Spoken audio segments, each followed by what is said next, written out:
Time to wrap up my 2020 movie list with the second Eh-mmy awards, going over the movies to recommend or stay away from. Let's get started with our first award. Out of Nowhere. This award goes to the movie that I had mild expectations or wasn't even on my radar for most of the year. Even with little to no hype, these films really shine to some of the more memorable ones.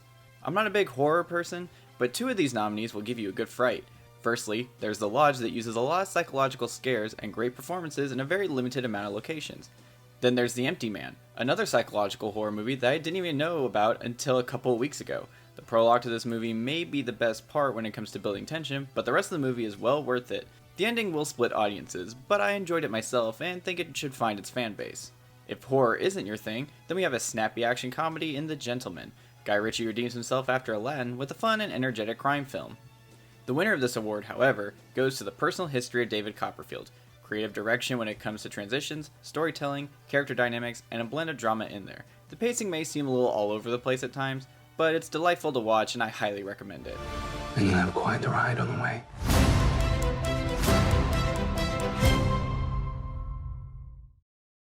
Super letdown. You know, we may have not gotten as many big blockbusters in 2020 as we expected, but we still have our decent handful of superhero flicks. Unfortunately, I can't really say any of them lived up to the hype or carried the weight the others dropped. Birds of Prey was fun in its action scenes, but outside of Margot Robbie as Harley Quinn, the rest of the characters are one-dimensional and just explained in very unconvincing exposition why they're interesting without actually being interesting. Speaking of a lot to be desired, Project Power. Netflix and its hype train chugging along with this one, and after 1 week it was all out. Outside its very cool concept and limitations it gives to its rules, like Birds of Prey, it's kinda generic in performances and story beats. New Mutants was the movie that just needed to be released due to being on the shelf for over 2 years. Was it worth the wait? Not really. Kinda had some dumb moments and telegraphed twists you could see from a mile away. If this is the X-Men film Fox goes out on, at least it's not Dark Phoenix? The movie taking this award tonight, though, goes to Wonder Woman 1984, a movie that is 2.5 hours long, has a pretty meandering plot, undeveloped villains, not a lot for the hero to really do, and kinda stumble its way in ignoring overall bigger questions that don't really add up outside the narrative told directly to you. This is not the way to go with this series, but at least it won't be hard to top it for the third installment.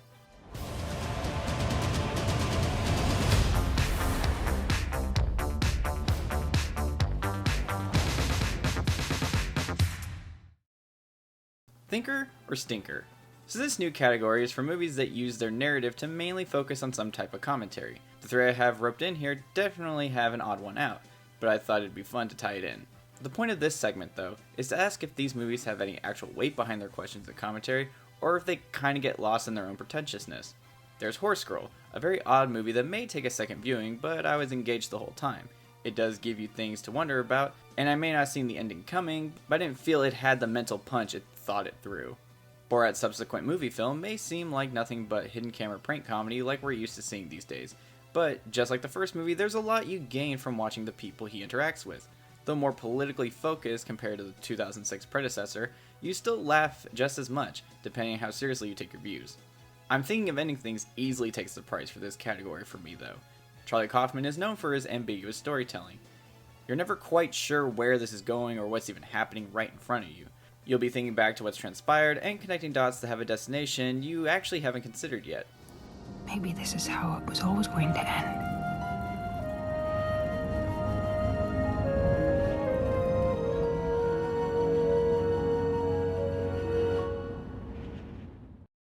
I'm not mad, I'm just disappointed.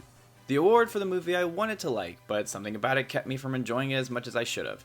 Ranging from good direction mixed with a bland story, or plot elements that just weren't used to their full potential. Gretel and Hansel is a very well directed, beautifully shot horror movie that unfortunately runs out of steam quick. It tries to pass off as a smarter than your average PG-13 scary movie, but explains half the backstory and character moments in a narration instead of just showing us.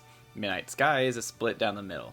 Half the time you have a great, quiet character-building interactions with George Clooney and the young girl as they trek through the cold wasteland. Then the other half is a super dull space crew adventure story that you see in every other sci-fi spacewalking movie.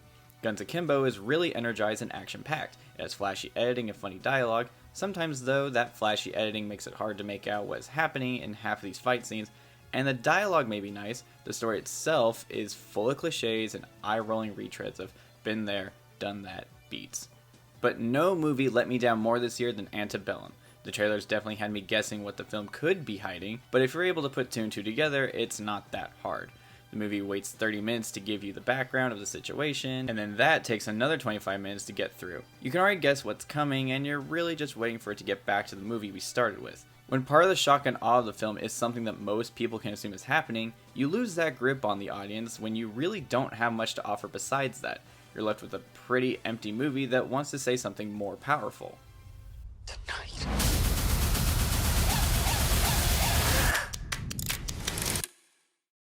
Conflicting experience. Now, these set of films are ones I walked away from with some form of expectation, and for the most part they were met, but instead of being upset, I'm more wondering how much I really liked the movie in the end. The Hunt is a political satire that takes plenty of jabs on both sides of all sorts of stereotypes and arguments. Being split down the center isn't a problem on its own, but it feels like even though it has no issue taking on both perspectives, it holds back from getting across to either side. Tenet is Nolan's latest production, and certainly not his best. It's not his worst either, though. The visuals and concept are incredible, choreography is tight and magnificent. However, for a movie that requires a lot of dialogue to understand how the time mechanics work, that score sure doesn't want you to hear it. On top of that, most of the characters may give good performances, but lack a lot of depth where you don't actually care about the individual and are just more concerned about the world not ending as a whole. But the most conflicting feelings I had this year was David Fincher's film, Mank. Technically speaking, it's amazing, the way the film is shot, both in camera placement and technology and presentation. To the audio design, it feels like a movie that was actually made in the 40s. Everyone in this stacked cast is delivering these lines and actions with everything they got, but goddamn was I bored. The story idea is kinda cool, but honestly the movie feels like it isn't just dragging its feet, it feels like its whole body is just flat on the ground and pulling itself forward with its legs. Up a hill. Maybe that's a little harsh, but this movie just could not pull me in. I respect it as a filmmaker, but I don't plan on trying this one again. Dinner partner. Are you familiar with the parable of the organ grinder's monkey?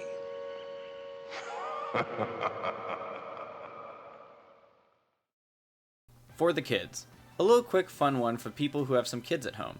Sonic the Hedgehog is pretty upfront with what you'd expect. It's a lot of things you've seen before, just now starring a talking blue hedgehog, now with less creepy baby teeth. Jim Carrey is the main reason to watch, but you still have plenty of choices before you finally get around to this one. The Secret Garden is a surprisingly cute adaptation of the famous book. Visually impressive and overall a nice sit. The kids can seem little unbearable at first, but they get better. For the most part. The big decision though is between Pixar's double feature, Onward and Soul. Onward may have a lot of repetitive buddy adventure coming of age elements, but it's still written with a lot of emotion, and it made me cry because Pixar knows exactly how to do that every time. Soul asks a lot more questions, but it's still at a very young level of introspectiveness. Some may argue a lot will go over kids' heads, which is true, but I think there's a lot to appreciate and go back to as they get older. It has some of the most fluid animation Pixar has ever done, and I love just watching these characters walk around in this wonderfully smooth, cartoony way. So in the end, Onward may have the more family appeal and plenty to love. However, Soul gets the win because I think it has a stronger impact as time goes on.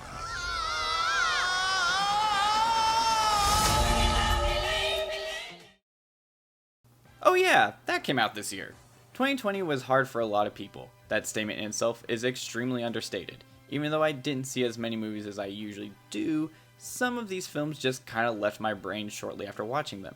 Not to say these are even bad movies. For the most part, they're pretty decent or even good. Unfortunately, they didn't stick with me as much as I'd hope. First, there's Underwater, a movie I expected to be bad, but shocked me with its overall watchableness. An entertaining enough sci-fi horror movie will do the trick, but besides Cthulhu, it kind of fades away. The Devil All the Time got its attention from the fact that its cast is noticeably a lot of superheroes in an extremely dark drama set in the 50s. Tom Holland and Robert Pattinson are the shining examples in this story, but even with its studied cast, it's not enough to make up for the sometimes sluggish pace. You remember more of how upsetting the film is more than anything else. News of the World has a setup that we've seen before, but Tom Hanks brings his A game like he always does. A story that can feel overdone, the chemistry of our leads share really do carry the film. The emotions are running after you get past the first 30 minutes, it's just, well, the acting is the main part to take away from this. It's a Hanks vehicle more than anything else, and all I'm gonna remember is how much I liked his acting. But there are plenty of other movies that have that connection. Speaking of dramas from decades past, Let Him Go has another group of talented actors show up, plus Kevin Costner. A story of tough decisions and doing what you believe is right. Again, like I've said before, I remember seeing it, but it just kind of exists. I overall liked it, but I feel like I care less and less as time goes on. So I can't help but hand the award to this little piece. Don't start what you can't finish.